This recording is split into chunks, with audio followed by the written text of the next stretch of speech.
I'm talking about the liberal force within the Chinese Communist Party. I'm following colleague the Xi Mao. Always remember that Xi Mao said, never forget class struggle. And bourgeoisie is in the party. Bourgeoisie is in the party. Never forget that. So I'm not anti-communist in that sense. I'm following Mao's teaching very, very closely.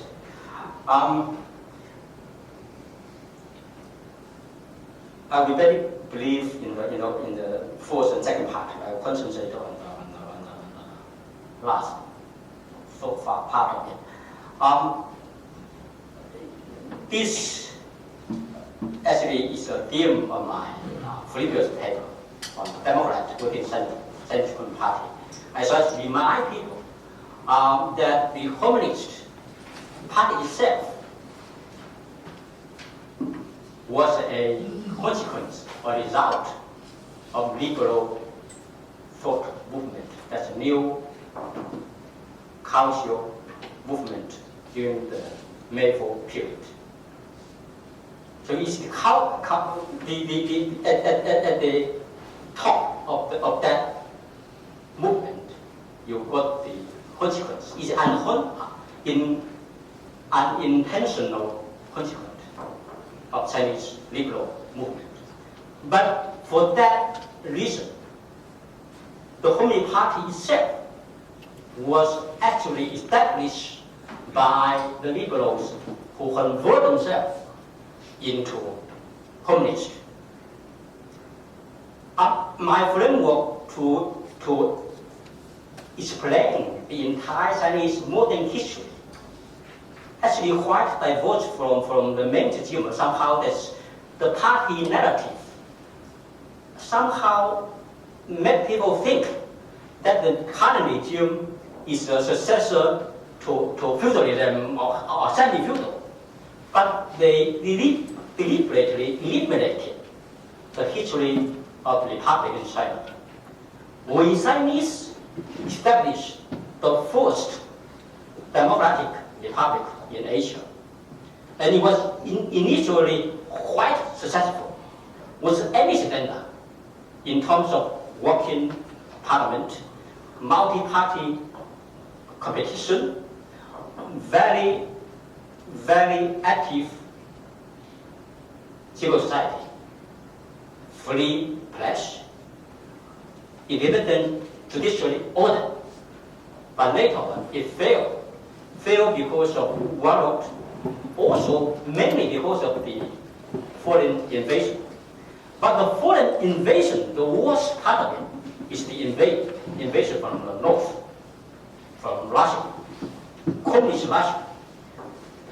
They smuggled in China the new political institution, party state, communist party state. In already mentioned Nazi Germany. Nazi Germany and Italians learned from that party state to establish fascist party state. But that party state was imported into China and then changed the course of Chinese development. So my thesis is that without that party state imported from Russia, China would whatever the frustration of the Republic of China, its course was completely different. So, but this change of the course made the liberals change their course of the struggle as well. So that's one thing I try to remind us. Remember that the communist narrative has elated that memory of Chinese history of democratic republic. The Chinese, I put it in three eras, that there are three groups of people within the party can be claimed to be liberals. The first were those who established Chinese Communist Party, converted from liberals. And the second group was the patriotic student patriotic left use during the war against Japan, 1930s and 1940s. But the two group is the liberals converted into communists. And since the 1980s, the direction reversed. That the Chinese communists started to reverse, to convert to liberals. And some of them, like Wu Guoguang, Xiaolong, they were forced out, even into exile. But some of those comrades were not that lucky, or not that unfortunate, if you like. They still maintain in China, but they are still liberals in very strict definition. And then one thing to connect it to what I try to talk about China today is that one of the most important political movement in the 1940s and 1930s, that's the constitutional movement in China. 宪政运动, because I will talk about 宪政 constitutionalism in China today, why it becomes so powerful, was so scary in the eyes of the rulers. I thought to make a connection because that communists rose to power as a consequence of that constitutional movement. Just as the same as the Communist Party rose to power in Russia following 3 centuries of constitutional movement in Russia. So the communists actually, either in China or in Russia, usurp the national power from the constitutional movement. Because that movement in China broke down Kuomintang, broke down the nationalist rule. And communism was part of that movement. You can say it's the most radical part of it. But the party, the Communist Party, capitalized on that. And then when Communist Party rose to power, they worked to eliminate any any authority from communist regime, and actually tried so hard to destroy the liberal element, both people and ideas. But as I said from the beginning, the liberal ideas, liberal elements kept popping up within the party. So there's successive campaigns to eliminate them all the time since 1949. But that they never completely succeeded doing that. I can still claim to be a communist liberal in that sense. I try to maintain my party membership back at Nankai University. A lot of my comrades still play that role in that way.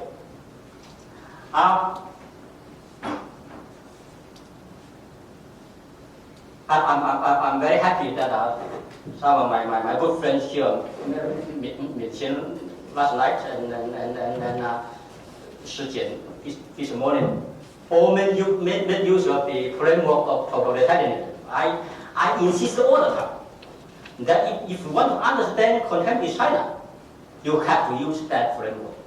If you use authoritarian, it's very misleading. In my question to Shijian, that when I use that to differentiate totalitarianism from authoritarianism, the key I use Lin's and Stephen's frameworks that pluralism.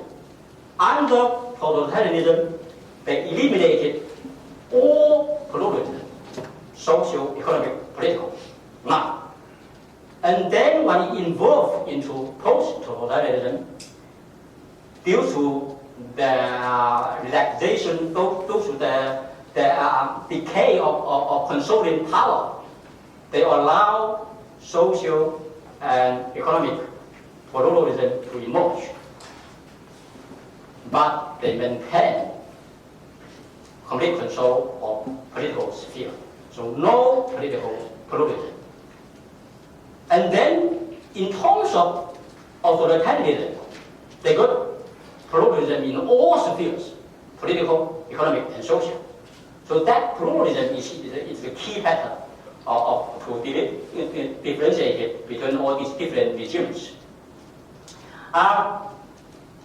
So the emergence of party liberals since the reform era is the response to the transition from totalitarianism to post-totalitarianism. So that I want to put into that framework. And when we met this narrative, the key element, as I mentioned in the last question, is the 1949 to 1961, and 1991. During the 1989 student democracy movement, nobody, even including Wilkinson, would have thought to have a constitutional democracy in China. They make criticism of the party, they ask for liberty, ask for democracy and all that. But the Communist Party state in the entire world was so solid, nobody imagined that they will end the communist rule in China. So now the social setting changed fundamentally due to the revolution in 1989 to 1991. That's the collapse of communism internationally in the global scale. So that's the end of history. I support Fukuyama's thesis, the end of history. Communism as an alternative to liberal democracy and finish. Describe it. So whatever you call it, right, protection movement, or whatever protest, now will be allied to the bigger project of the fight for constitutional democracy in China. So that's make communists harder to think or to work on political reform. Whatever the reform did by Hu Yaobang and Zhao Ziyang before 1989 is to improve communist rule. Any political reform today, whoever imagine or think about it, they have to have a clear idea. Where are you heading for? The very clear road path is that you need to replace one-party rule with constitutional democracy. So that's the entire change of the game after that end of the communist rule in 1989 to 1991.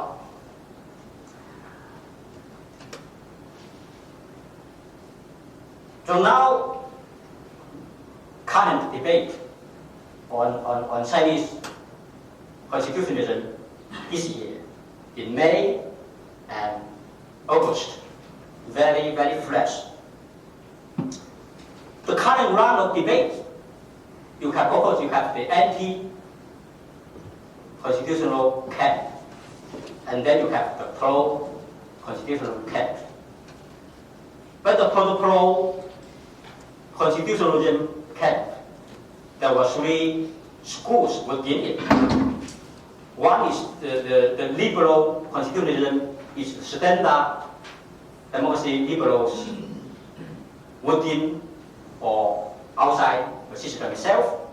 And then you have Confucianism actually is the academic from the discipline of philosophy, history, and even sociology in some part. They try to embrace constitutionalism, but they want to maintain loyalty to Chinese identity whatsoever. They don't want to 全盘西化, a wholesale westernization. They try to use Chinese intellectual and ideological resources rightly or wrongly identified as Confucianism. So that's another school again. The last school is the focus on my paper, on my explanation, is the so-called socialist constitutionalism or constitutional socialism. Right. So this group actually should be subdivided into another 3 subgroups. One group actually is nothing different from liberals. They just use this socialism or socialist discourse as a disguise, as a cover, to ask for the transition to constitutional democracy, especially for those 法学三巨头, the top leaders of the Chinese legal studies, Jiang Ping, Li Buyun, and Guo Daohui. They're all over 80 years. They carry tremendous weight within the Chinese Communist Party as well as the legal studies discipline. They all use this cover to promote constitutional democracy. The other group, actually, they do not actually fully understood the term of constitutional democracy itself. They pretend that constitutional democracy is compatible with one-party rule, compatible with scientific socialism. So they misuse that term, but they should identify themselves as socialist constitutionalism. And the third part is try to make a compromise between the two. That somehow we still support communist rule, as long as you implemented those concrete articles of the Chinese Constitution about the protection of human rights, in flesh, in association, in whatsoever property. The Chinese have revised Constitution time and again, even write the term that Chinese state respect and protect human rights. And you want all those right regime available for Chinese to protect their life, their freedoms, as well as advance their liberal aspirations. So these groups try to manage their current constitution to advance their cause. For the anti-constitutional vision camp, as I said, it's in terms of ideological weapon, is extremely weak. They use originally or predominantly use these 3 dichotomies. That's either you are Marxism or not Marxism. Either you are Chinese or Western, or you belong to capitalism or belong to socialism. So if they can say that this is the Western, this is capitalist, and this is not Marxist, so that's wrong. So if it's Chinese, if it's socialist, if it's Marxist, that's right. But these 3 dichotomies are contradicting each other completely. Because Marxism is not Chinese. And the Chinese computer and all that stuff is not socialism. It's not Marxist. So these, in terms of logic and consistency, they can never make sense with basic common sense or logic or consistency. So it's intellectually it's a bankruptcy of the argument. Okay, it's almost done. I think like do I have another one? Conclusion or something? So very simple questions. conclusions, simple conclusions, that there is a very strong liberal force within the party, either in forms of people or in terms of ideas. Some of these communists have been trying so hard, but never successfully eliminated this force. So these forces are continuing to struggle for the change. So when the Chinese communists were so successful in eliminating its donor enemies, the enemies turned into the party itself. They were the mask. They did not reveal their true color. So that's why when you see the transformation in East Asia, East Europe, overnight you can see liberals everywhere. But before any survey, you said 90% of the people support the communist regime. But overnight, liberal everywhere. Why? Because they all wear the mask. Because of the post-totalitarian framework regime do not allow political pluralism to emerge, to show their face. So when that moment comes, for me the moment is within reach 5 years, at most 10 years. That moment will come, and these communist liberals from within will turn the table upside down. So that's my simple conclusion. Thank you very much.